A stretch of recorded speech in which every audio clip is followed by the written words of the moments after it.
Bonsoir à tous, bienvenue dans Entre deux News. Ce soir, dans votre émission, 3 sujets dans la première partie. Élections législatives, prochain grand test pour les formations politiques et les candidats.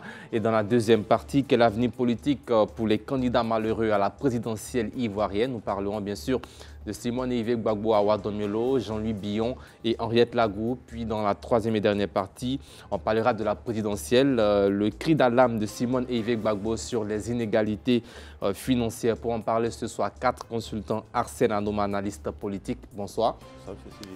Vous avez fini votre campagne, vous êtes de retour, c'est bien cela? Oui, très heureux de nos très belles victoires. Et ce qu'on peut souhaiter, c'est que la paix revienne définitivement en Côte d'Ivoire et que toutes les activités puissent reprendre comme on l'avait prédit. Bien.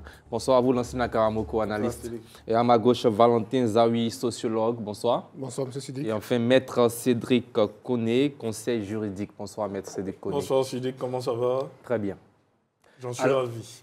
La commission électorale indépendante CEI a organisé ce jeudi une réunion d'information et d'échange à l'intention des partis et groupements politiques ainsi que des citoyens souhaitant se porter candidats aux élections législatives du 27 décembre prochain. Au menu des échanges, le chronogramme des élections à venir, le point avec Stéphane Kouassi, notre reporter. La commission électorale indépendante CEI a animé une réunion d'information et d'échange ce jeudi 30 octobre 2025 avec les partis ou groupements politiques et les citoyens désireux de faire acte de candidature aux élections législatives du 27 décembre 2025. À cette occasion, Ibrahim Kuibié Koulibaly a souligné les axes majeurs de ces élections à venir. Période de dépôt des dossiers de candidature. Le 31 octobre 2025 au 12 novembre 2025, soit 13 jours. Elle démarre donc demain, vendredi 31 octobre. La deuxième phase, c'est la phase du contentieux de l'éligibilité devant le Conseil constitutionnel. En cette matière, c'est le Conseil constitutionnel qui examine l'éligibilité, mais le contentieux. Et cette phase correspond au 19 novembre. Ensuite viendra la campagne électorale. La campagne électorale court du vendredi 19 décembre 2025 à 0 heure au vendredi 26 décembre 2025 à minuit, soit 8 jours. Vous remarquerez que celle-ci prend fin exceptionnellement à la veille du scrutin afin de tenir compte de la fête de Noël. Ensuite, nous avons la date du scrutin, le samedi 27 décembre 2025. Et la proclamation des résultats du 28 au 30 décembre 2025. Et puis ensuite, maintenant, nous avons la phase du contentieux qui se fera au plus tard le 5 janvier 2026. C'est-à-dire quand vous n'êtes pas content, vous saisissez le Conseil constitutionnel. Alors, la liste des députés dont les électeurs, dont l'élection plutôt, ne font pas l'objet de contentieux, sera immédiatement transmise à l'Assemblée nationale. Dans tous les cas, la liste finale sera disponible au plus tard le 16 janvier 2026. Cette rencontre, qui a réuni de nombreux candidats potentiels, a été marquée par une forte présence de jeunes désireux de s'engager dans la vie politique et de faire entendre leur voix à l'hémicycle. La commission est à la disposition des candidats. Le document sur le site internet de la commission électorale, sur le site de la Caisse de dépôt et de consignation. Le chronogramme est connu, les textes relatifs au scrutin ont été distribués.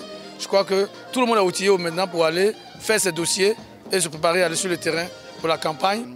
L'élection législative va se tenir et que la CEI est prête, déjà prête à recevoir les candidatures puisque la période s'ouvre dès demain. La question du découpage, parce que nous estimons qu'à l'épée, avec sa capacité de 180 000 habitants en termes de population lors du dernier recensement général de la population de l'habitat, à l'épée, avec cette capacité, à ce potentiel-là, avec 5 sous-préfectures, devait mériter un bien meilleur nombre de sièges. Nous, étant jeunes, nous sommes vraiment motivés, nous sommes galvanisés par les propos du président de la CEI qui a encouragé vivement les candidatures des jeunes. Et je dis à tous les jeunes, de se présenter. Les jeunes n'ayez pas peur, car l'avenir est à nous. Ces élections législatives représentent la 15e du genre et la 13e depuis la cession à l'indépendance de la Côte d'Ivoire. La prochaine rentrée parlementaire est prévue pour le lundi 19 janvier 2026. Bien, alors, tout se dessine déjà à quelques mois, à moins de 2 mois de cette élection législative. Valentin Zawi, quel sens vous donnez d'abord à cette rencontre entre la CEI et les groupements de partis politiques et potentiels candidats? Non, mais c'est dans l'ordre normal des choses. Je pense que la CEI a toujours fonctionné comme ça. Comme je l'ai dit parfois, ce qu'on peut déplorer, c'est qu'il n'y ait pas un calendrier électoral. Dans les grandes démocraties, 1 an, 2 ans à l'avance, on a le calendrier. Voilà, après qu'il y ait un changement, ça peut se comprendre, mais bon. Donc voilà, la CEI a toujours fonctionné comme ça. On a fini avec la présidentielle. Tout a été dévoilé aujourd'hui. Oui, on a fini à la présidentielle. Là maintenant, le 27 septembre, qu'on l'avait dit, il y a les législatives. Donc elle rencontre du 19 au 26. C'est ça. Donc elle rencontre les potentiels candidats pour donner un certain nombre d'informations qui pourraient donc aider ces personnes-là à organiser leur démarche. Bien, Lassina Karamoko. Oui, effectivement, la CEI a rencontré les acteurs politiques et au-delà même des organisations de la société civile, à toute personne désirée, n'est-ce pas, de se porter candidat pour leur donner des informations.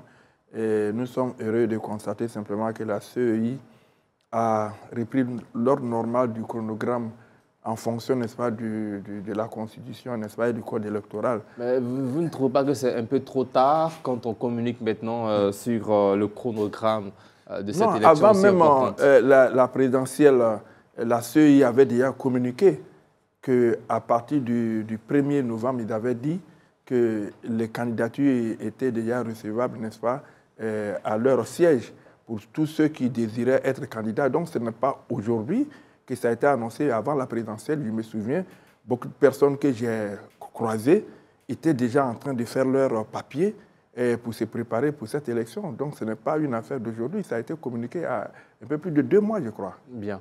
Alors, Maître Sadi Kone, l'enjeu de cette élection pour vous? Alors, l'enjeu pour le parti, sinon pour le régime, c'est de tenter de se maintenir tant bien que mal. Voilà, c'est de tenter aussi de légitimer sa position de force actuelle pour démontrer au niveau national qu'ils sont majoritaires. Voilà, ça c'est le premier enjeu. Ceci dit, moi, je ne suis pas pour cet empressement-là, parce que de mémoire, on a l'habitude de voir l'élection législative, sinon les législatives se produisent à minima au moins 6 mois après l'élection présidentielle.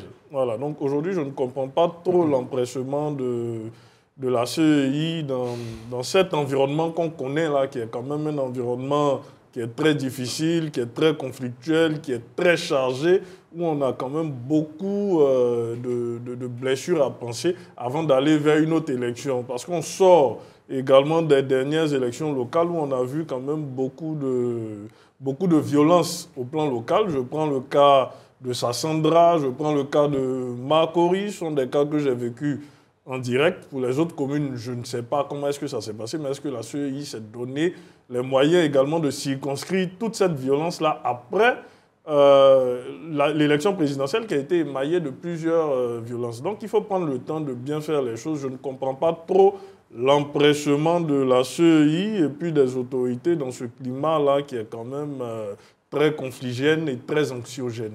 Bien. Alors, Arsène Anoma, nous allons revenir sur quelques citations fortes. Il s'agit du président de la CEI, Ibrahim Coulibaly Kuibié, qui a dit, je cite, « Ça ne sert à rien de vouloir être représenté au sein de la commission électorale indépendante. Pour moi, c'est le peuple qui décide. » C'est une adresse qu'il a faite aujourd'hui à tous les participants à qui il demandait de faire confiance au peuple et non de chercher forcément à être représenté au sein de la CEI. Commentez là-dessus. Bon, moi j'estime qu'à chaque fois que le président de la CEI a pris la parole, il a toujours défendu le fait que la CEI était une institution indépendante et que l'élection ne se gagnait pas à la CEI. Il a toujours essayé de rassurer la population, les acteurs politiques, tous ceux qui concouraient à une élection quelconque, que ce n'était pas la CEI qui choisissait les candidats, mais plutôt les candidats étaient choisis, étaient issus du résultat des votes. Donc il est dans sa même logique de pédagogue, d'instruire la population, d'instruire les acteurs politiques, que l'instrument qu'il dirige est un instrument impartial, démocratique, au service de la démocratie ivoirienne, de nos politiques, de nos populations. Voilà, c'est ce qu'il fait à chaque fois. Ma peine, c'est que malheureusement ce discours salvateur qu'il porte n'est pas assez compris, surtout par notre opposition, qui pense à tort et surtout d'un esprit de manipulation que les élections se jouent à la CEI. Nous autres qui avons eu par le passé la chance de participer à des élections en étant acteurs au sein d'un bureau de vote, nous savons que les résultats sortis des urnes sont les résultats valables, démocratiques et ne font l'objet d'aucune manipulation. Je voulais aussi rebondir sur ce qu'a dit mon frère Cédric. Il n'y a pas d'empressement à organiser les législatives. Il n'y a pas d'empressement. Comme l'a dit le doyen Karamoko, la date des législatives a été donnée bien longtemps, avance maintenant. Et le mandat des députés sortants finit en 2026. Donc on ne peut pas se donner le luxe d'arriver à un vide constitutionnel où l'institution, la chambre basse du Parlement n'est pas renouvelée et on rentre dans une incertitude. Nous sommes dans un pouvoir responsable qui essaie, qui fait autant faire se peut, ce qu'il peut pour que l'institution fonctionne normalement. Donc on ne va pas entrer dans des débats, pour moi des débats puérils. La CEI a informé les gens, les acteurs politiques sont informés que la législative allait se dérouler après la présidentielle et nous sommes dans un calendrier normal, sans aucun empressement. C'est la suite logique des choses. Ceux qui voulaient se préparer pour y participer, je pense qu'ils ont pris les dispositions et ils ne sont pas surpris par cette situation. Bien. Valentin Zawi, votre position sur cette autre citation de Ibrahim Coulibaly Kuibié qui dit en substance, et je cite, « La commission électorale indépendante ne doit même plus exister après les législatives ». C'est son souhait.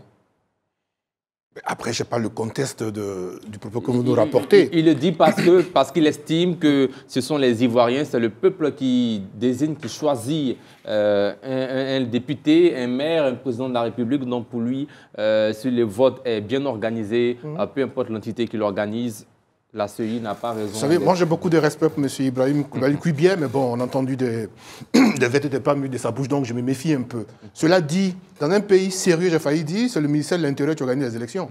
C'était comme ça en Côte d'Ivoire. Ça a une histoire. Et on a estimé... On a même vu des postes aujourd'hui qui souhaiteraient que cela se fasse. On a estimé à ce moment, nos politiques, toujours eux, ont estimé que le ministère était trop inféodé au parti présidentielle. Malheureusement, en Afrique, ce n'est pas tellement faux, ce qu'ils disent, parce qu'effectivement, on a du mal à faire la part des choses entre le parti et l'État. Donc, c'est comme ça qu'on en est arrivé à mettre en place une commission indépendante. À la vérité, qu'on analyse bien cette commission, elle est indépendante par rapport à quoi? L'exécutif y est, les partis politiques y sont, financièrement, ils n'ont pas tous les leviers.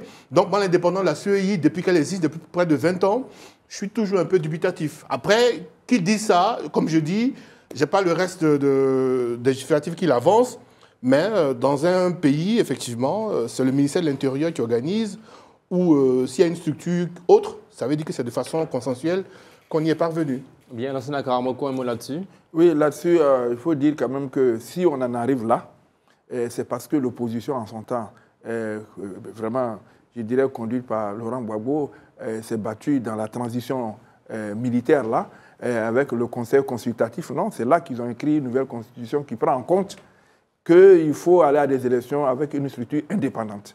Et en 2001, il y a eu la Commission nationale électorale d'abord pour gérer la transition, les élections présidentielles. Et puis en 2001, le président Gbagbo a pris n'est-ce pas, un décret pour que, n'est-ce pas, véritablement la Commission électorale indépendante existe. Donc, ça, si on revient au ministère de l'Intérieur, c'est au Mais pardon, il y a eu l'étape honorée Guier, il y avait quand même... Oui, c'est la CNE, la Commission nationale électorale, pour gérer la présidentielle. Et puis, dès qu'on est sorti de la présidentielle, que le président Gbagbo est rentré dans toutes ses fonctions, c'est lui qui prend un décret, une ordonnance, pardon, pour n'est-ce pas, mettre en route, n'est-ce pas, la Commission électorale indépendante qui avait déjà été traitée dans la nouvelle Constitution. Maintenant, je voudrais rapidement rebondir.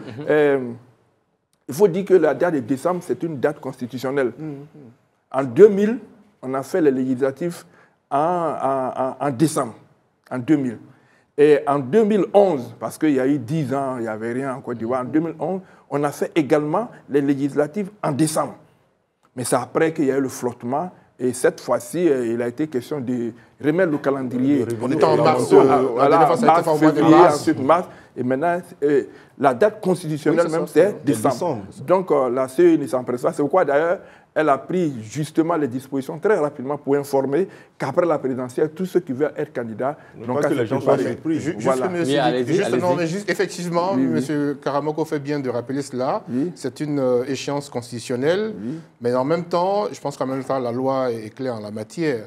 Les députés qui sont en fonction, si on n'a pas renouvelé, ils continuent d'être en fonction. Donc, je vais dire, quand on sort d'une présidentielle avec tout ce qu'on a connu, c'était pas forcément mauvais qu'on décale de quelques mois, mais le temps qu'on guérisse quand même des traumatismes. Je finis mon propos, M. Anoma. Parce que chaque fois chez nous, quand on dit élection présidentielle, il y a toujours des traumatismes. Voilà, c'est jamais...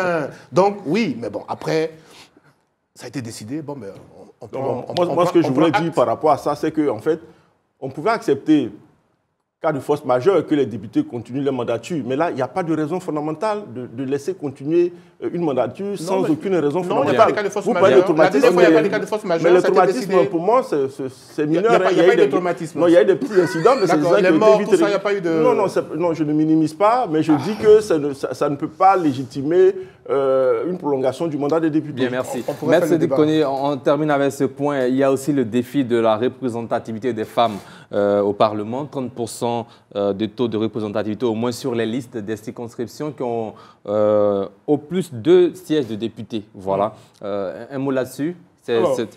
Parce que le président de la CEI a fait savoir que les listes qui ne respectent pas ce quota de représentativité seront rejetées par sa commission électorale indépendante. Écoutez, nous sommes quand même dans une situation où il faut analyser de façon sociologique la participation des femmes au processus décisionnel politique. En politique, pour qu'on vous entende, il faut que vous parliez. Alors que ce à quoi nous avons assisté depuis ces dernières années-là, c'est-à-dire les brimades politiques, les tentatives de putsch, un certain nombre de comportements qui n'honorent pas la classe politique, toutes ces actions-là ont mené les femmes à ne pas s'intéresser véritablement à la politique. Les femmes hésitent à rentrer sur le terrain politique. Parce qu'aujourd'hui, n'importe lequel des citoyens lambda qui n'est pas au cœur de l'action politique vous dira, bon, écoutez, on a beaucoup de tueries, on ne peut pas parler, on ne peut pas s'exprimer. La façon dont les gens sont embrigadés, sont étouffés aujourd'hui, c'est un problème. Je profite même de votre question pour vous dire qu'on a eu une députée suppléante qui a été arrêtée récemment au motif que son mari n'ait pas été trouvé sur place et puis on l'a emprisonné. Mais ce genre d'acte-là ne peut pas donner envie aux femmes de venir en politique. Ce n'est pas faute de demander aux femmes d'être dans les partis politiques on l'a fait à plusieurs reprises. Elles doivent participer au processus décisionnel, mais elles ne veulent pas s'engager, ou bien elles préfèrent s'engager dans des organisations typiquement féminines ou associatives, parce que la politique, aujourd'hui, leur fait peur. Depuis 2011, encore plus. Je vous ai pris l'exemple de la députée Pascal Zaouli. Jusqu'à présent, on n'a pas réussi. Elle est députée suppléante du PPACI à Yopougon. Elle a été emprisonnée tout simplement parce que des individus sont entrés pour chercher son mari chez elle et ils n'ont pas trouvé le mari, c'est elle qu'on a pris. Donc, dans ce type de circonstances-là, quelle femme de Côte d'Ivoire a envie de s'engager en politique? Il n'y en a pas. Donc la CEI ne peut pas ne pas prendre en compte le contexte global et puis demander aux formations politiques d'inclure 30% de femmes dans leur liste, sur leur liste de candidats. Parce qu'on veut bien respecter les quotas, on veut bien respecter la participation féminine en politique, mais à la vérité, les femmes elles-mêmes aujourd'hui ont peur de s'engager. Bien. Valentin, vous avez un mot là-dessus? Écoutez, pardon. Oui, en termes de décisions dans une logique de discrimination positive, c'est à saluer. Mais après, il faut tenir compte de notre environnement sociologique, comme disait Cédric. Une chose est de vouloir inviter les femmes à s'engager politiquement. Une chose est de tenir compte de nos réalités sociologiques. Nous sommes des sociétés patriarcales, foncièrement patriarcales. La plupart des hommes voient leurs femmes en cuisine, pour ne pas dire à la maison. Et les femmes qui sont engagées, elles vous font les témoignages. Pendant que je suis en réunion, on me réclame à la maison. Donc, qu'est-ce qu'on fait, nous, les hommes, pour accompagner celles de nos femmes qui veulent s'engager politiquement? On a déjà ça à régler. Et tant que ça, ce n'est pas réglé, on pourra toujours définir qu'il faut 30% en termes de quotas. Mais une chose est de décider, une chose est que ça soit effectif et on n'y est pas encore. Allez-y. Bon, moi, je voudrais d'abord rebondir par rapport à ce qu'a dit Messi. Je pense que Messi fait beaucoup d'amalgame. Tous ceux qui ont été arrêtés, tous les militants c'est pas du PPC qui ont été arrêtés, ils n'ont pas été arrêtés pour des raisons banales. Ils ont été arrêtés conformément aux actes insurrectionnels qu'ils ont posés. Qu'est-ce que vous en savez? Donc, oui, mais qu'est-ce que lui il en sait en affirmant que ça? J'ai pris un exemple qui est typique. Donc, parce pour moi, que ça n'a rien à voir Pascal avec ça. est suivi par un Maintenant, ce que je voudrais dire par rapport à la représentativité des femmes, comme l'a dit M. Zawi, il faut faire référence à notre environnement sociologique. Les femmes, généralement, ne s'engagent pas beaucoup dans les affaires publiques en politique. Donc, ça n'a rien à voir. Même nous-mêmes qui sommes les hommes, lorsque nous nous engageons en politique, la politique africaine, il faut reconnaître qu'elle fait peur. Nos familles même s'inquiètent du fait que nous avons le courage de nous affirmer politiquement. C'est bien quand le c'est bien. Quand je dis la politique fait peur, la politique fait peur pas parce qu'il y a des lois, mais en fait, on estime que la politique en Afrique, elle n'est pas assez fraternelle, n'est pas assez saine. Voilà. Maintenant, je reviens à ça. Prendre des décisions pour que les femmes soient à une certaine représentation, c'est bien. Mais le problème, ça ne va pas régler les choses. Parce qu'il faut plutôt éduquer les femmes, leur apprendre que la politique, c'est quelque chose qui est salvateur pour elles-mêmes et qu'il ne faudrait pas qu'elles aient peur de pratiquer la politique. Ça fait peur, malheureusement. Bien, c'est l'heure maintenant du deuxième sujet de notre émission. Quel avenir politique pour les 4 candidats malheureux de la présidentielle ivoirienne d'octobre 2025? On commence avec vous, Lansina Karamoko. Quelle lecture de la défaite de Simone Yves Gbagbo, Awa Domelo, Jean-Louis Billon et Henriette Lagou pour démarrer? D'abord, il faut les classer en 2 catégories. Je vais commencer par Lagou.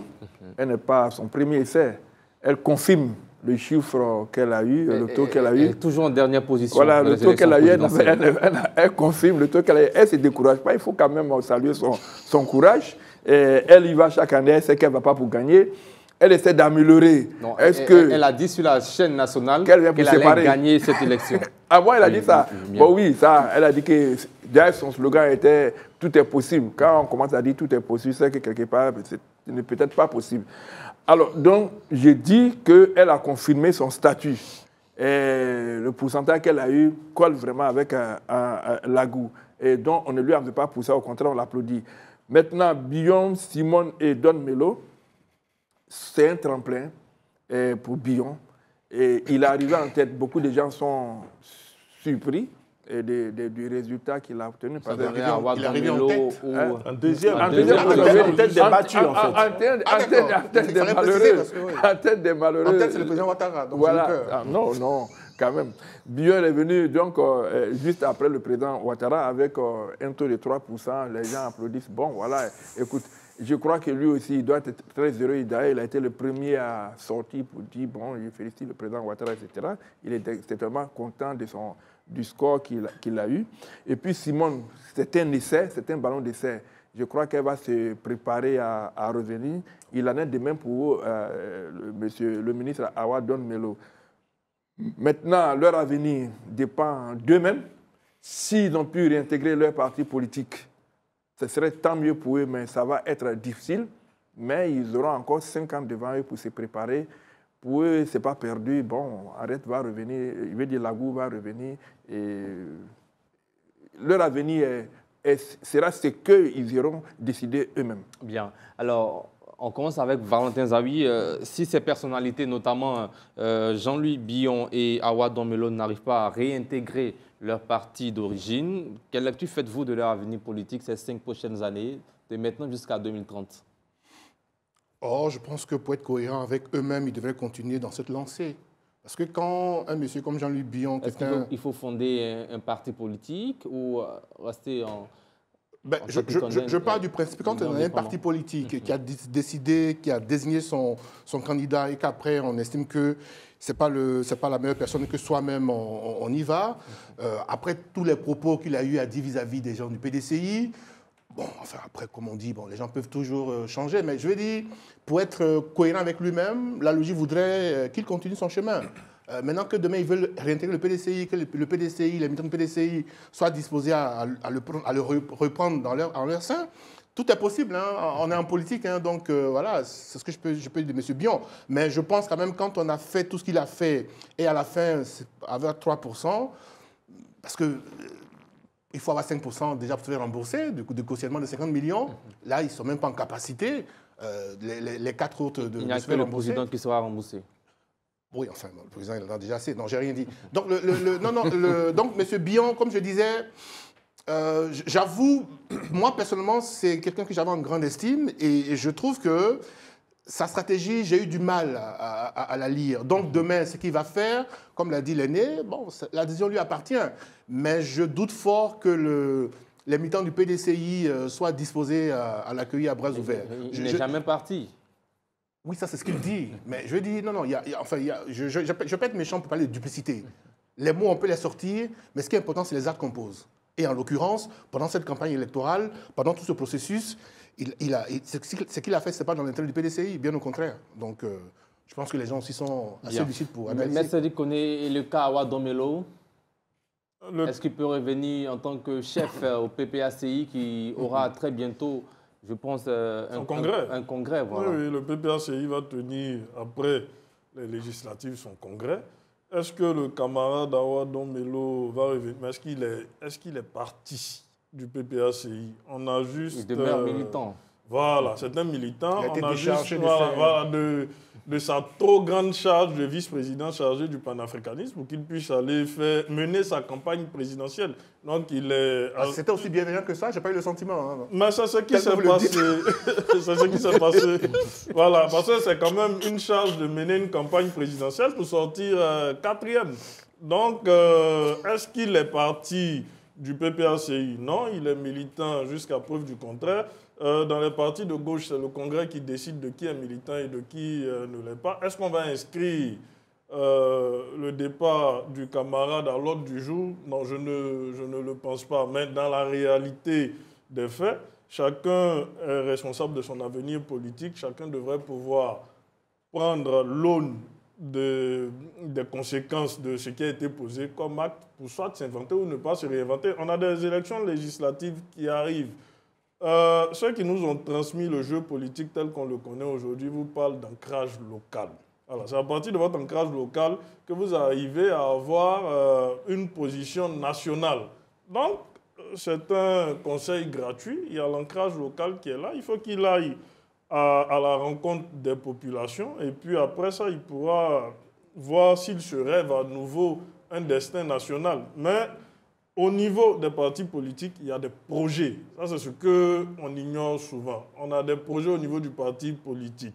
Quel est le projet que la gauche, à partir du PPACI, va se définir dans les prochains mois? Donc, s'il a sa place, je pense que le PPACI va l'intégrer. Et si ce n'est pas le cas, des hommes valables et capables seront là pour aller maintenir l'ancrage du PPACI, pour capter un nouvel électorat et puis aller conquérir le pouvoir d'État et l'exercer. Bien. Est-ce que vous pensez que créer sa propre machine politique serait la meilleure des initiatives pour Awa Domelo, pour mieux se préparer pour 2030? Écoutez, je ne suis ni dans l'environnement, ni dans la tête d'Awa Domelo. Non, c'est votre lecture. Oui, mais c'est ce que je vous dis là. On fait une lecture quand c'est un exercice qui, j'ai envie de dire, est préoccupant pour vous. Sauf qu'aujourd'hui, nous sommes des camarades et chacun a choisi sa voie. Nous, notre voie, c'était de rester près de Laurent Gbagbo dans son combat pour des élections libres, transparentes et inclusives. Le camarade a choisi une voie que nous avons qualifiée de voie d'accompagnement. Voilà, aujourd'hui, s'il estime que c'est la meilleure solution pour lui de créer son parti, il pourra le faire. S'il estime également qu'il faille rester au niveau du PPACI pour accompagner les camarades, c'est encore sa lecture des choses. Mais ce qui est important pour la gauche aujourd'hui, c'est de se concentrer sur son projet. C'est un projet de conquête et d'exercice du pouvoir d'État. Voilà. Bien. Arsène Anoma, les candidats battus, est-ce qu'ils peuvent encore peser sur le jeu politique nationale, les 5 prochaines années et en première ligne surtout? Bon, moi, parmi les battus, il y a 2 groupes. Hein. Il y a 2, Billon et Domelo, qui restent théoriquement dans leur parti d'origine, parce que jusque-là, ils n'ont pas dit qu'ils sortent de leur parti d'origine. Et il y a 2, Simone Gbagbo et Henriette Lagou, qui ont leur parti politique, leur instrument politique, qui ont pris leur indépendance. Donc, d'abord, Billon et Domelo, il faille d'abord savoir qu'est-ce qu'il en sera de leur acquaintance avec le parti d'origine. S'ils décident de rester au sein de leur parti d'origine, ce sera au parti de décider ce qu'il adviendra de leur avenir politique. Parce que lorsque tu décides de rester dans ton parti d'origine, étant donné qu'ils ont défié leur parti d'origine, il ne faut pas qu'on se leurre, il y aura forcément des représailles. Et je ne vois pas... C'est un bien grand mot, un représailles. Non, aujourd'hui, les représailles ne sont pas forcément guidées en dehors de leurs partis, qui sont des grands partis politiques, ils connaissent leur poids réel. Est-ce qu'ils n'ont pas plus d'intérêt à réintégrer ces partis? Tout ça, c'est le courage politique. Il faut avoir le courage politique de briser le lien qui unit à nos figures titulaires de nos partis. Il faut avoir ce courage-là. Simone Gbagbo, elle a eu ce courage de sortir de l'ex-FPI, du PPACI, de fonder son parti politique. Aujourd'hui, elle sait ce qu'elle pèse. Elle pèse 2,42% de l'électorat. Elle sait ce qu'elle pèse. C'est pour elle-même, ça, c'est son électorat. Maintenant, on va voir dans les prochains jours, étant donné que déjà les législatives s'annoncent, il va falloir que chacun détermine sa marge, sa ligne de conduite.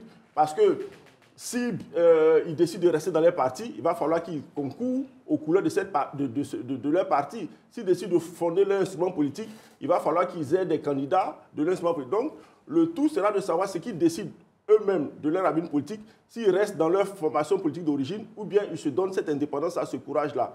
Mais concernant Simone Gbagbo, moi, j'estime qu'elle a pris son courage. Et moi, je la félicite parce que c'était un ballon d'essai. Et le ballon d'essai, ce n'est pas aussi mauvais que ça. Elle vient 3e avec 42%. Quand on voit qu'elle a partagé les voix avec Domelo, c'est la grande gauche. Si on met ensemble les deux leurs voix, ils auraient pu faire les 5%. Donc, en fait, ils auraient pu la gauche. Je me dis que logiquement, elle vient 2e derrière le vainqueur. Donc, 5% toujours un échec. Non, c'est un échec, mais ça ne pouvait être que ça, parce que le vainqueur de cette élection-là, voilà, c'est l'homme à qui la Côte d'Ivoire voulait rendre hommage, donc ce score-là, c'était plus rendre hommage. Donc voilà, ça c'est c'était une élection hommage, en fait. Voilà, oui, c'était un plébiscite. Ah, je connaissais pas donc ce truc là, je suis satisfait pour elle. Et elle a essayé, il faut lui rendre hommage et espérer qu'elle continue. Et connaissant son charisme, je sais qu'elle continuera sur cette voie-là. Maintenant, Billon et Domelo, nous verrons ce qu'ils feront. S'ils décident de fonder leur instrument, mais rester dans leur parti d'origine. Quant à Henriette Lagou, elle a déjà son parti politique, elle reste dans sa ligne. Bon, elle sait ce qu'elle pèse. Il faut aussi lui rendre hommage. Tout à l'heure, on parlait de la représentativité des femmes. Moi, je ne peux pas la caricaturer. Je la félicite parce qu'à chaque fois, elle est présente et il faut la féliciter. Et il faudrait que... mais les lignes ne bougent pas, apparemment. Non, mais au moins, elle a le courage d'y aller. Toujours en dernière position. Non, ce n'est pas grave. Au moins, elle a le courage d'y aller. Et ça peut créer une certaine émulation au sein d'autres femmes pour leur montrer que les femmes doivent s'engager. Et elle est à féliciter et à encourager. Bien. Lancina Karamoko, oui. Quelle place pour Jean-Luc Billon au PDCI, RDA et Awa Domelo au PPACI quand on sait qu'ils ont échoué à cette élection présidentielle, s'ils reviennent dans le but de pouvoir se repositionner pour 2030, ce gros échec à cette présidentielle-là pourrait emmener les militants à ne même plus porter leur regard vers eux? D'abord, tout le monde n'est pas le président Alassane Ouattara, qui lui a pardonné tout de suite à Mabry Touakeuse, qui était en 2020 grand partisan du CNT, et il a également pardonné à Montano Marcel. Et là, c'est un esprit de grandeur. Mais ils sont revenus, ils valent ce qu'ils sont au sein du parti. Est-ce que les militants du RADP sont assez enthousiastes à les revoir à leur côté? Mais toujours est-il qu'ils occupent quand même des responsabilités dans le parti qui sont beaucoup appréciées. Mais comme je l'ai dit, tout le monde n'est pas Alassane Ouattara pour ouvrir les bras pour leur demander de venir. Mais pour ce que je sais de Don Melo, il va être difficile pour lui, parce que c'est la seconde fois. Il y a eu déjà une première, je ne sais plus en quelle année. 96. 96, voilà, qu'il était sorti. Je l'ai dit sur ce même plateau, il a dû, n'est-ce pas, son salut aussi à un moment donné à l'ouverture que Gbagbo lui l'avait faite. Et donc il était au Bénin. Ensuite, il est devenu ministre dans ce gouvernement qui a duré juste quelques mois. Est-ce que cette fois-ci, les militants ou les responsables, les hauts cadres du PPACI vont lui pardonner cette sortie? Je n'en suis pas très sûr. À sa place, je vais continuer, n'est-ce pas, dans la voie que j'ai choisie. En fondant un parti politique parce qu'ils n'ont pas de parti politique. En fondant purement et simplement un parti politique et puis progressivement occuper ce qu'il devrait occuper. Il en est de même pour Jean-Luc Billon. Parce que tant que Thiam est là, on connaît un peu l'adversité entre les deux, c'est des égaux, et il va être difficile que lui également soit intégré avec les honneurs. Mais il ne faut pas oublier que le boycott lancé par le PPACI et le PDCI ont pesé lourd sur ce qu'il devra récolter comme électeur dans ces différents partis politiques-là. Peut-être que s'il n'y avait pas un boycott, un mot d'ordre qui avait été lancé, en tout cas au niveau de leurs militants, ils allaient récolter un peu plus. Mais ce que moi, je pourrais leur donner conseil en tant qu'acteur avisé de la scène politique en Côte d'Ivoire, c'est qu'ils continuent leur route, c'est fondé. Sinon, s'ils viennent, ils vont accompagner tranquillement les autres. Bien. Valentin Zawi, comment rebondir politiquement quand on sort malheureux à cette présidentielle ivoirienne? Très bonne question, en 2030. Surtout sous nos tropiques. Écoutez, c'est une décision prise en toute conscience, hein, n'est-ce pas, de compétir pour la présidentielle. Et puis, au final, on a eu ce qu'on a eu comme résultat. Je pense que le monde politique est un monde déjà sans pitié. Et je pense que psychologiquement, il faut être assez fort. Les échecs d'aujourd'hui préparent les victoires de demain, comme on dit en règle générale. Donc oui, c'est une compétition. On peut y aller, on peut gagner comme perdre. C'est d'en tirer les leçons. Si on considère ce qui vient de se passer, je pense que Arsène en parlait, on a quand même des candidats comme M. Awa Don Melo, qui est un monsieur brillant, moi j'ai en grande estime personnellement. On a le candidat Jean-Louis Billon aussi, qui est l'un des premiers employeurs, n'est-ce pas, dans le pays après la fonction publique. Donc, ce sont quand même des personnes respectables qui ont décidé de concourir en dépit de tout ce qu'on a pu regretter, processus électoral, est-ce qu'il y a équité, est-ce qu'il y a transparence, bref, ils ont décidé d'y aller, ils y sont allés, ils ont eu ce qu'ils pouvaient avoir, donc c'est à eux d'en tirer la leçon. Mais moi, j'avoue que je suis un peu malheureux pour eux, avec ces scores-là dérisoires, mais bon, c'est la vie politique, hein, on ne va pas refaire le monde. Donc, c'est de dire, OK, j'ai échoué cette fois-ci. Chez nous, quand on a 60 ans, on dit qu'on est encore jeune, si j'ai bien compris. Bon, ils sont dans cette fourchette-là d'âge, donc ils sont encore jeunes pour espérer dans 5 ans, dans 10 ans encore compétir. Donc oui, c'est à eux d'acter ce qui vient de se passer, d'en tirer les leçons en toute sérénité, objectivité, et de voir ce qui a marché, ce qui n'a pas marché, et ce qu'ils doivent améliorer pour continuer leur chemin, si tant est qu'ils ont envie de continuer encore dans la vie politique, parce qu'ils ne sont pas non plus obligés. Hein. On peut essayer et puis dire, bon, je me suis trompé, je vais passer à autre chose. Mais s'ils veulent continuer, ils doivent en tirer les leçons pour voir ce qui a amélioré pour avancer. Bien. Maître Dikoné, je vous ai vu prendre beaucoup de notes. Non, je faisais un petit calcul. Bien, allez-y. Parce que quand on parle d'avenir politique, il ne faut pas oublier que d'un point de vue terrestre, une génération, ça fait 22 ans d'années terrestres. Donc vous avez 1990 jusqu'à, suivant mon calcul, 1990 jusqu'à 2000, ça fait 10 ans. 2000 jusqu'en 2010, on est encore à 10 ans. 2012, 2013, on a 22 ans d'années terrestres. Pendant 22 ans, on a vu tous ces acteurs-là qui étaient autour de certains leaders politiques. Après, ils ont voulu forcer le destin. Ensuite, on est arrivé en 2013 jusqu'en 2023. Ils étaient encore là. Donc, on est à plus de 22 ans d'années terrestres. Ça veut dire qu'il y a une génération qui est en train de partir. Un des poids lourds de cette génération de politique a décidé de partir. Le président Laurent Gbagbo, qui a dit qu'il prendrait sa retraite politique après le Congrès. Ça veut dire que quand il va, tous ceux qui ont été avec lui pendant toutes ces années que j'ai calculées là, indéfiniment, c'est-à-dire en dehors de leur âge respectif, qu'ils aient 15 ans, qu'ils aient 20 ans, 70 ans, et si le Congrès désigne le président Laurent Gbagbo en tant que président du parti? Non, on ne veut plus se présenter. Même si le Congrès désigne le président Laurent Gbagbo en tant que président du parti, c'est la figure tutélaire de la gauche ivoirienne. Donc, ad vitam aeternam, on peut désigner le président Laurent Gbagbo comme étant le président du parti. Mais ce que j'ai de dire, c'est qu'il y a une génération qui a été avec lui, qui va partir. Et dans cette génération-là, n'excluez ni Simone Yves, n'excluez pas Awadon Melo, qu'on connaît depuis 1993 jusqu'à maintenant, n'excluez pas toutes ces grandes figures-là qu'on connaît. Parce que, pardon, c'est la loi de la nature. À un moment donné, vous ne pouvez plus lutter contre la nature. Quand le chef de l'État, Alassane Ouattara, va partir, il va partir avec tous ceux qui étaient avec lui depuis les années 90. Pourquoi, pardon, j'ai du mal à comprendre, Cédric. Pourquoi ils vont partir? Ils ne sont pas obligés? Si, ils sont obligés de partir parce qu'ils sont le produit d'un système à un moment donné de notre histoire. Et les choses changent. Mais qu'est-ce qu'ils ont fait de la transmission alors? Parce qu'on est à côté d'un leader à côté de qui on a appris quand il part, c'est pour passer le flambeau. Comment voulez-vous qu'ils partent plus sérieusement, aussi jeunes qu'ils sont? Ces acteurs-là ont dirigé avec les réflexes du moment. Donc, à un moment donné, ces réflexes-là ne passent plus dans l'entendement national. Avant, on était ici, est-ce qu'on acceptait... on n'acceptait pas les femmes dans le jeu politique en tant que telles, des années auparavant. Aujourd'hui, les lois sont en train d'évoluer et même nous forcer à admettre 30% de femmes sur les listes de candidats. Est-ce que... C'est une décision du président de la République. Voilà, mais c'est une décision au niveau national. Oui.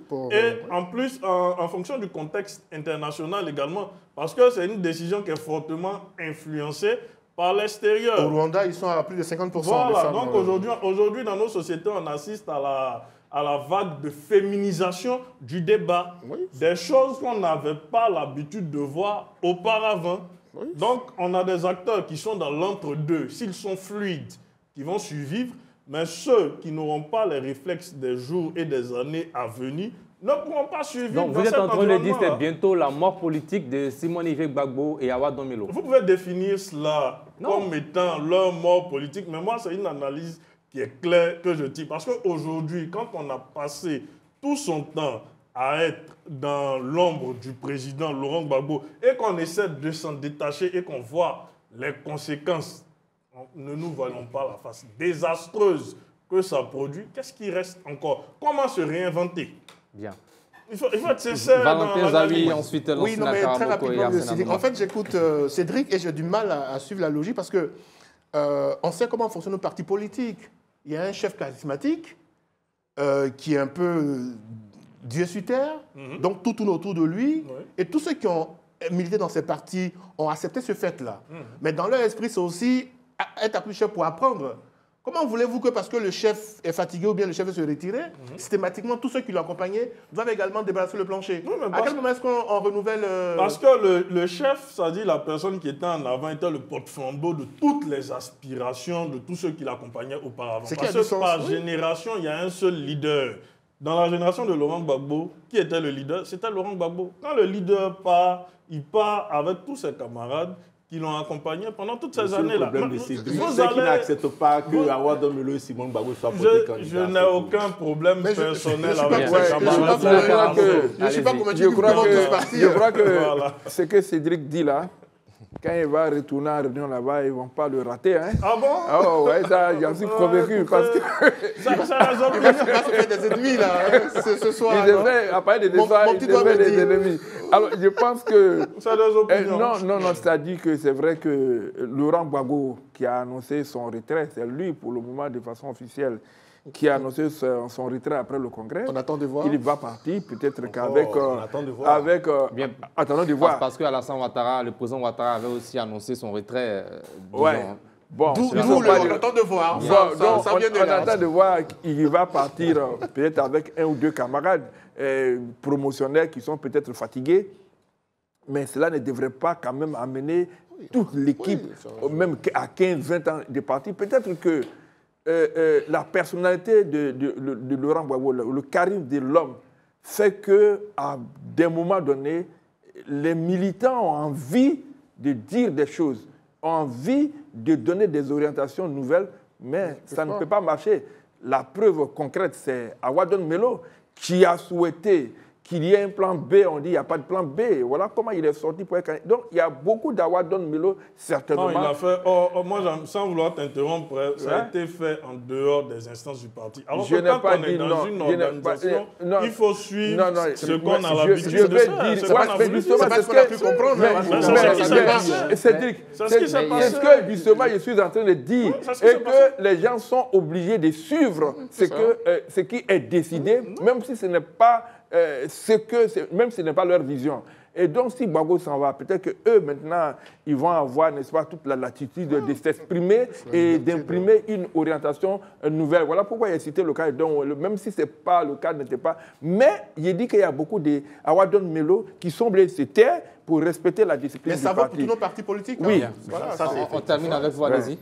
Non, en fait, ce que je me dis, c'est que, bon, comme on l'a dit, ça va dépendre de leur courage politique. Mais pour moi, j'estime qu'il faille qu'ils créent leur instrument politique à eux-mêmes. Il faille qu'ils créent leur instrument politique à eux-mêmes parce que je ne vois pas le PDCI accepter de reprendre Bion, puis je ne vois pas Bion accepter de se remettre sous la coupe de Thiam. Domelo lui-même, il a toujours dit, par exemple, concernant que l'ex-FPI qu'ils ont créé était un conglomérat de réflexion de la gauche et que ce n'était pas une vision unique des choses. Donc, c'est quelqu'un aussi qui a toujours eu une attitude assez libérale. Il aime s'affranchir. C'est un communiste. Voilà, c'est un communiste. Donc, il ne reviendra pas. Il partira. Et là, au moins, il sait ce qu'il pèse. Il pèse 1,97% de l'électorat. Il va essayer de bonifier cela en ayant cette fois les coudées franches. Et puis, le président Gbagbo a annoncé sa retraite politique. Comme l'a dit le doyen, il y a une caractéristique essentielle de tous nos partis politiques. Nos partis politiques vivent sous la chape de plomb des leaders.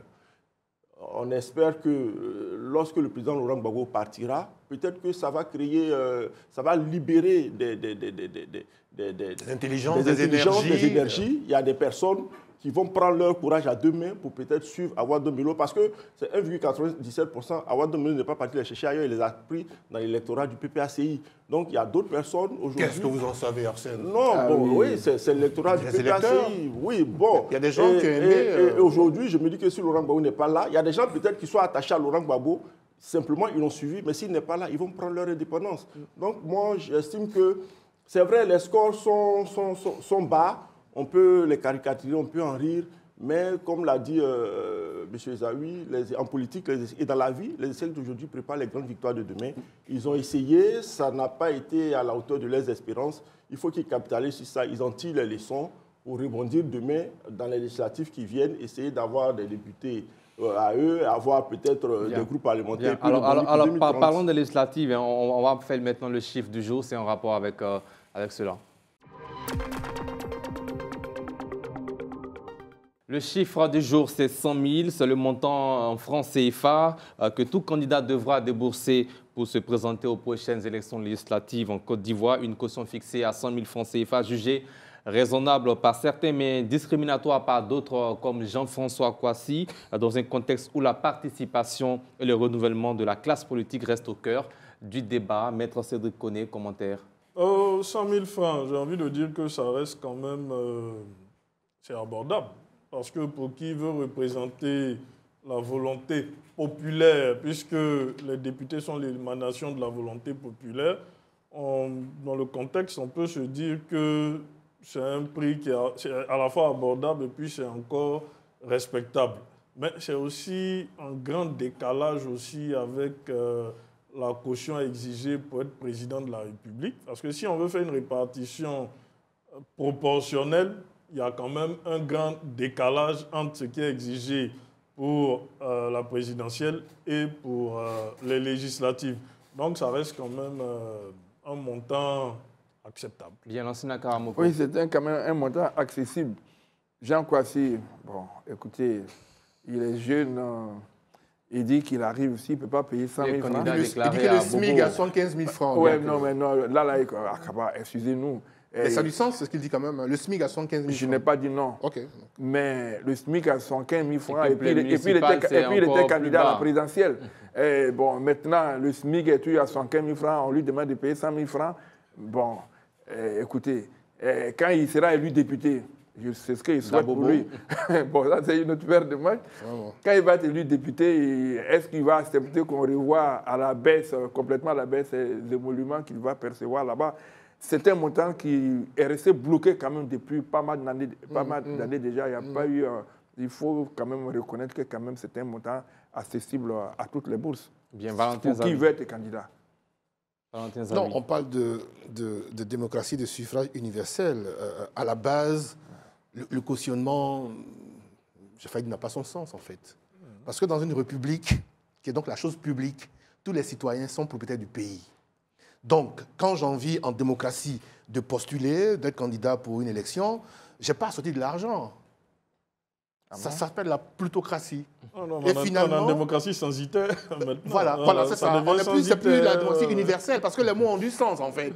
Je pense que je l'ai dit, je crois, sur ce plateau, qu'on a beaucoup de beaux textes dans nos livres, là, dans notre constitution, mais après, il faut leur donner sens, en fait. Maintenant, bon, si on veut tenir compte de ce qui a été demandé pour la présidentielle, où on était c'était 50 millions, sauf erreur.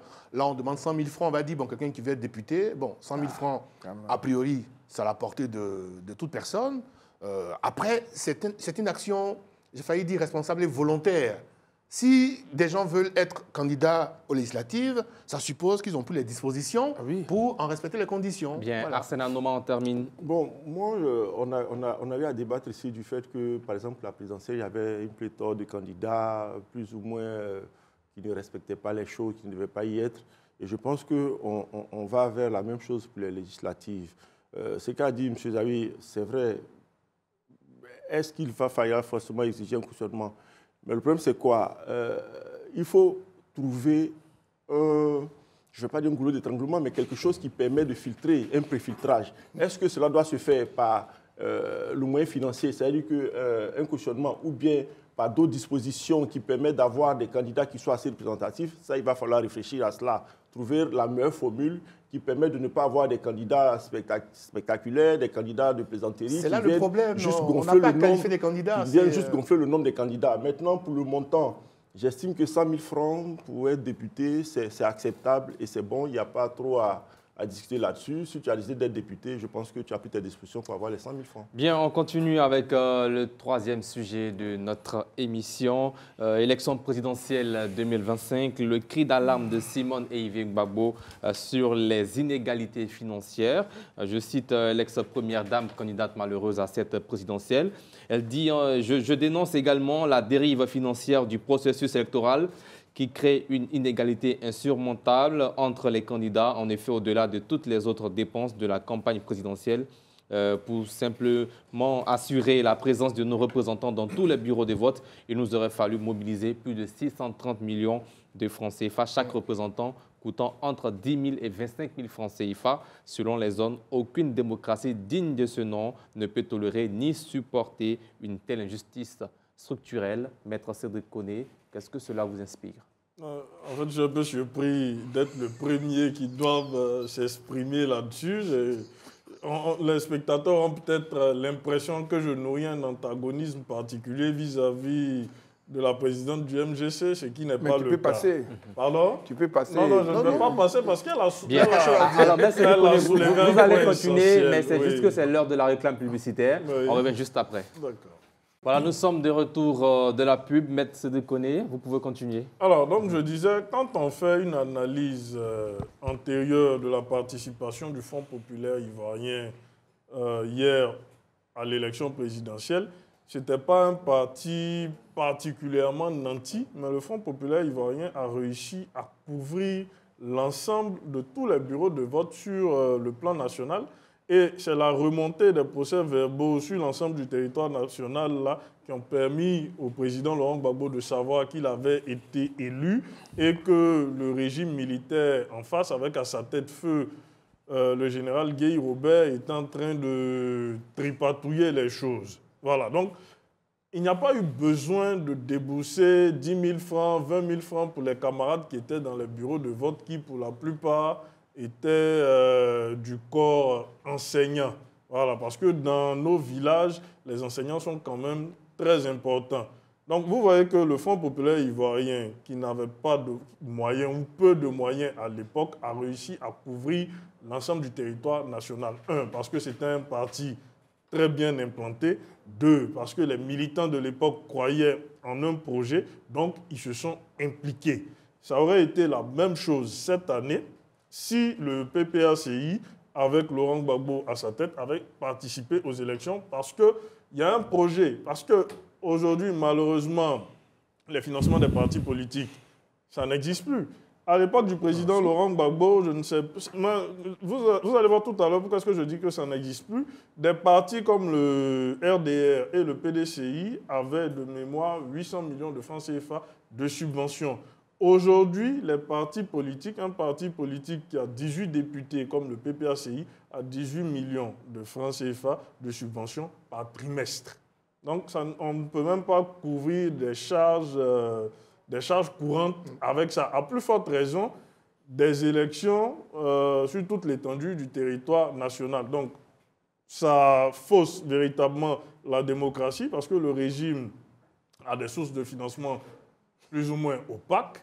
Mais si les militants croient au projet dans un parti politique, ils se donnent les moyens de pouvoir bâtir ce projet-là et puis d'y arriver. Donc si aujourd'hui, malheureusement, MGC n'a pas réussi à couvrir l'ensemble du territoire national, c'est peut-être parce que l'implantation de ce parti ou de ce mouvement sur l'ensemble du territoire national laisse à désirer.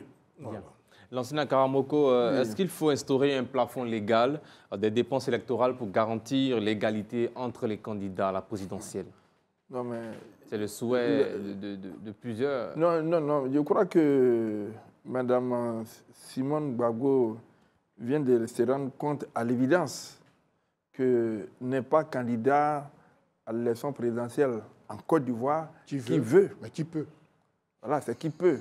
Et je crois également qu'elle se rend compte aujourd'hui que lorsqu'elle était au pouvoir, il y avait des petits partis en face, ou même des grands partis en face, qui certainement ont également déboursé des fonds. C'est aujourd'hui qu'elle voit la difficulté. Maintenant, qu'est-ce qu'elle souhaite? Qu'on subventionne les candidats? Il faut bien qu'elle dise quelque chose. Mais si c'est le cas, souvenez-vous de 2015, où le président, en son temps, a bien voulu donner de l'argent aux candidats. On sait ce qui est arrivé. Il y en a qui ont pris et puis se sont assis à la maison. Donc, en Côte d'Ivoire, on ne peut pas véritablement plafonner. Parce que, nous sommes combien? Il y a 25 000 bureaux de vote. Mais il faut couvrir les 25 000 bureaux de vote. On ne peut pas demander à un citoyen, même s'il aime votre affaire, qu'il aille s'asseoir, d'abord qu'il paie son transport pour aller dans un bureau de vote. Il faut qu'il y aille derrière tôt le matin, qu'il y passe toute la journée, sans pourtant qu'il paye son transport de sa poche, qu'il mange de sa poche, et puis qu'il paie le transport pour retourner chez lui, mais il faut lui donner un minimum. Alors, quand on n'est pas prêt sur tous ces plans, alors il ne faut pas s'y engager. Donc, aujourd'hui, on comprend bien pourquoi, dans certains bureaux de vote, elle n'a pas pu se faire représenter. Peut-être que désormais, il faut faire confiance aux agents de la CEI, qu'on soit représenté ou pas. Peut-être qu'il faut revoir les choses. Au lieu de plafonner ou bien au lieu de limiter, il faudra peut-être faire confiance désormais aux agents électoraux, qu'on soit représenté ou qu'on ne soit pas représenté, que ceux-là soient honnêtes, qu'ils fassent le travail pour tout le monde. Je crois que ça aussi, c'est une solution. Mais dire qu'il faut plafonner... Cette confiance aussi qui fait parfois défaut entre bien sûr, les citoyens et l'institution. Voilà, mais je crois on a vu sur les réseaux sociaux des agents de la CEI qui dormaient sur les bancs. Ça, on l'a vu. Donc, on ne peut pas faire confiance à quelqu'un qui dort. Non. Mais si personne ne vient... Moi, je n'ai pas... Donc, vous avez l'air de toujours... Non. Moi, je suis superviseur au titre, au compte d'un candidat. Je ne le cache pas, le candidat de RADP, il a beaucoup tourné. Mais nulle part, je n'ai vu un agent électoral en train de dormir. Au contraire, ils étaient très éveillés, ils ont travaillé correctement. Comment ça, c'est vous qui le dites? Bien, merci. Alors, Valentin Zawi, est-ce qu'il faut imposer des limites strictes aux dépenses de campagne pour garantir l'équité? Alors, moi, je vais décevoir mon aîné, M. Lansana Karamoko, ici présent. En fait, dans une démocratie, et pour des pays comme les nôtres qui sont en train de construire la démocratie, il faut bien qu'on arrive à plafonner les dépenses d'une campagne électorale. Par quel moyen? Mais écoutez, ça se fait en France. Dans toutes les grandes démocraties, il y a un plafonnement. Parce qu'autrement, qu'est-ce qui se passe? Allez-y, proposez. La Côte d'Ivoire nous regarde. Ce qui se passe, c'est que, et que je l'ai dit il y a quelques jours sur ce plateau, les partis présidentiels sous nos tropiques, ils ont les moyens, parce que le parti présidentiel, il est au pouvoir. Donc, la caisse du parti et la caisse de l'État, là, la limite n'est pas étanche. Donc, on ne peut pas aller à une compétition électorale avec des moyens mais, qui n'ont rien à voir. C'est ce qu'on a vu. L'élection présidentielle qu'on vient de vivre le 25 octobre, la campagne présidentielle en Côte d'Ivoire. Qui a battu campagne en vérité? Le parti présidentiel avait les moyens. Et ça, on a vu. Même déjà en 2010, le candidat Ouattara, il a sorti une lourde artillerie. Mais il était dans l'opposition. Non, je termine mon propos. Je suis en train de vous dire que, effectivement, ça demande de l'argent. Ah oui, bien sûr. Mais la démocratie peut être corrompue par l'argent. Dès l'instant où on met l'argent en avant, on ne donne plus l'opportunité aux électeurs de choisir en toute conscience. On va corrompre le système. Donc, dans une démocratie sérieuse, on plafonne les dépenses. Mais on ne se lève pas matin au pifomètre pour plafonner. Si on dit qu'on a des assesseurs dans le bureau à qui on doit donner par exemple 5 000 francs, si on dit qu'on a du carburant pour aller dans... Mais c'est une estimation qui est faite par des experts du pays. Et c'est par rapport à ça, on dit, on estime que raisonnablement avec 500 millions, bien 1 milliard, on peut faire pour que tout le monde soit... autrement, il y a les gros morceaux et puis il y a le reste qui végète. 1 milliard, c'est déjà beaucoup d'argent. Mais je donne un exemple pour dire que... Non, je ne suis pas un expert, je vous rassure. Mais pour dire qu'on ne se lève pas comme ça le matin pour dire, pour l'élection présidentielle, il faut tel montant. On fait une estimation et au moins tout le monde est informé. Ce qui fait que moi... candidat, même quand j'ai beaucoup de moyens, je vais faire attention à. Autrement, quand je ne fais pas ça, c'est ce qui est arrivé au président Sarkozy en France. Il a été condamné parce qu'on estime qu'il a dépensé plus qu'il ne devait le faire en 2016 de mémoire par rapport à sa campagne. Donc ça existe ça. Mais c'est une estimation qu'on fait en toute sérénité. Et puis, parce que finalement, quand il n'y a pas ça, le système il est corrompu. Mais bien, voilà, bien sûr. Bien. Allez-y, Arsène Anoma, est-ce qu'il faut instaurer des limites financières? Bon, il vous dira non, M. Anoma.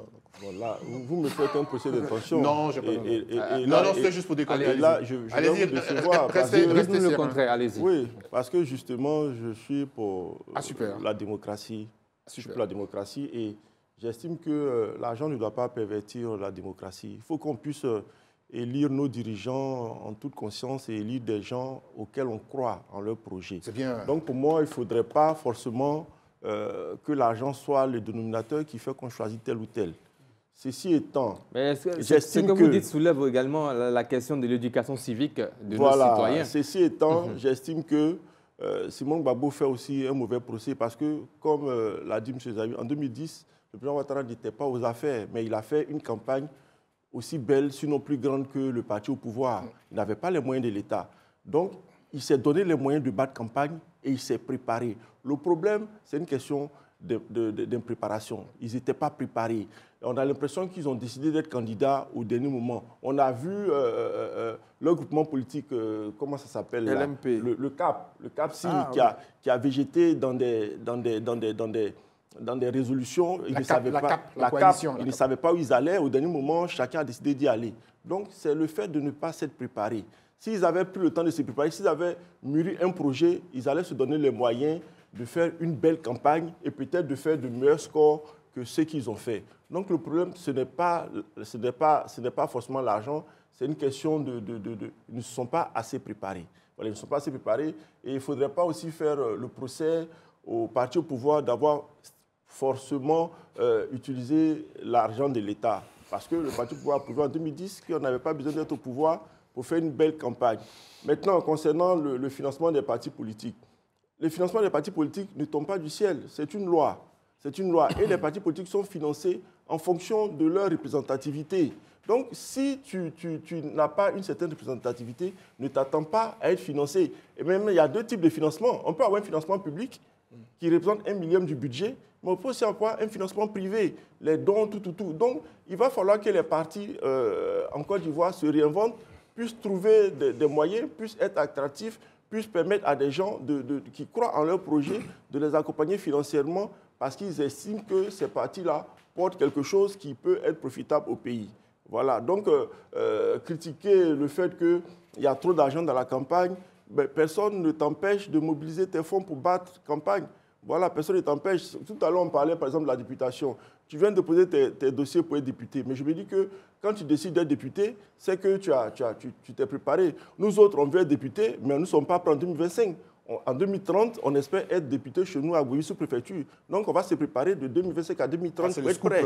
Voilà. On a commencé la campagne sur le plateau. C'est ça. Donc, si en 2030, je ne suis pas prêt, je ne vais pas accuser mes adversaires, c'est que je ne me suis pas assez préparé. Bien. Voilà. Alors, M. Sédikone, Simon Évêque Gbagbo parle de 630 millions qu'il aurait fallu pour pouvoir avoir des représentants dans tous les bureaux de vote. C'est quand même énorme. C'est son estimation à elle. Mais avant d'aller plus loin sur cette estimation-là, tout à l'heure, j'ai écouté Arsène qui disait que oui, il fallait de la représentativité pour avoir accès au fonds. Non, il ne faut pas... La loi est là. Non, il ne faut pas être amnésique parce qu'il y a une loi de 2011 qui a procédé au découpage électoral en matière de législature. Et on s'est rendu compte que dans des circonscriptions du Nord qui avaient des populations qui n'étaient pas très larges, on avait 2 députés. Tandis que dans la région du Guémont, où on avait quand même un fort taux au niveau de la population, on a mis 1 député. Donc, nous sommes arrivés à la conclusion que dans les zones où le RHDP était sûr d'emporter les élections législatives, on avait beaucoup plus de députés, alors que dans les zones où... C'est pas vrai. C'est pas le RHDP l'a créé, c'est pas le RHDP qui a créé ça. Le découpage de 2011... Non, le RHDP n'a pas créé de nouvelles circonscriptions électorales, c'est faux. Oui, mais l'attribution des députés, c'est le RHDP qui l'a fait. Et je vais te sortir la loi hors plateau. Donc, pour revenir aux 600 et quelques millions... 630 millions de francs CFA estimés par la présidente du MGC, ça aurait pu être plus, ça aurait pu être moins. Mais ce que je dis, et c'est là que je vais peut-être rejoindre Arsène, c'est que quand on part à une élection aussi sérieuse que l'élection présidentielle, c'est qu'on a à même de réunir toutes les conditions, on a à même de fédérer toutes les énergies du nord au sud, de l'est à l'ouest et même au centre pour aller à ces élections-là. Parce qu'à partir du moment où vous partez à une élection où c'est au dernier moment, vous vous rendez compte que vous n'avez pas les moyens suffisants pour entamer l'élection, ça n'a servi à rien d'y aller, parce qu'on ne va pas faire de la figuration. Oui, je voulais quand même rectifier, enfin pas rectifier, préciser quelque chose. Avant l'avènement du RADP au pouvoir, donc du président Ouattara au pouvoir, il y avait 225 députés. Ça a évolué seulement que de 30 députés. Oui, c'est ce que je dis. C'est passé de 225 à 250. Mais qui attribue, les 30 députés de plus, compte tenu, n'est-ce pas, de la nouvelle démographie et le nombre des électeurs en Côte d'Ivoire, n'ont pas été attribués dans le nord du pays. Que dans le nord du pays. Je suis désolé. Non, c'est ce que je dis. Je dis la répartition des députés a été inégale par circonscription. Malheureusement, je n'ai pas la loi de mémoire, sinon je vais vous sortir ça. C'est le millième du budget qui est réparti en fonction du nombre d'élus que vous avez. Et tout à l'heure, Cédric a dit que quand on a 18 députés, on a 18 millions par trimestre. Non, non, c'est plus que tout ça. C'est 1 875 000 francs par député. OK. Voilà. Et qui est payé comment? Il faut mensuellement ou trimestriellement? Pas tous les 3 mois. Donc trimestriellement, c'est pas 18 millions. C'est combien? 18 députés multipliés par 1 850 000 francs. Non, mais il y a d'autres choses. Oui, il y a les suffrages, tout. Il y a d'autres Moi, je parle de la réalité. Vous nous parlez de la théorie. Ce n'est pas de la théorie. Vous comprenez un peu, non? Ce n'est pas de la théorie. Moi, j'avais dans mon parti un député qui nous apportait 1 850 000 francs. Vous partagiez les sous avec lui? Oui, avec 1 875 000 francs tous les 3 mois. Tous les 3 mois, on avait droit à 1 875 000 francs parce qu'on a un député. Donc, quand on a 10 députés ou quand on a 18 députés, c'est 1 875 000 francs multiplié par... Donc, ce n'est pas une affaire de... Il faut dire les choses, ce n'est pas 18 millions, c'est plus que tout ça. Mais attends, écoute, les centièmes, là, tu veux les compter? Non, il dit c'est 1 800 000. Oui, mais c'est 1 875 000. Les partis politiques sont financés. C'est vrai que nous sommes dans un débat contradictoire, mais il faut donner la bonne information aux Ivoiriens qui nous regardent. Le député, c'est 1 875 000 francs tous les 3 mois, ce n'est pas 1 million. Entre 1 875 000 et 1 million, il y a une grande différence quand même. Il faut avoir le courage de le dire, sinon on ne va pas dire. Merci. Pour 18 députés, ça fait 33 750 000 francs CFA. Voilà. Donc c'est complètement loin de 18 millions. Alors donc, c'est ce qu'il faut comprendre. Alors, quand on a beaucoup de députés, on a donc beaucoup d'argent. Quand on n'en a pas beaucoup, on n'a pas beaucoup d'argent. Il y a les sénateurs, il y a beaucoup d'autres choses. Il y a beaucoup d'autres choses. Les sénateurs sont payés, les suffrages sont payés, les groupes parlementaires sont payés. Merci à vous. C'est l'heure maintenant du carton rouge.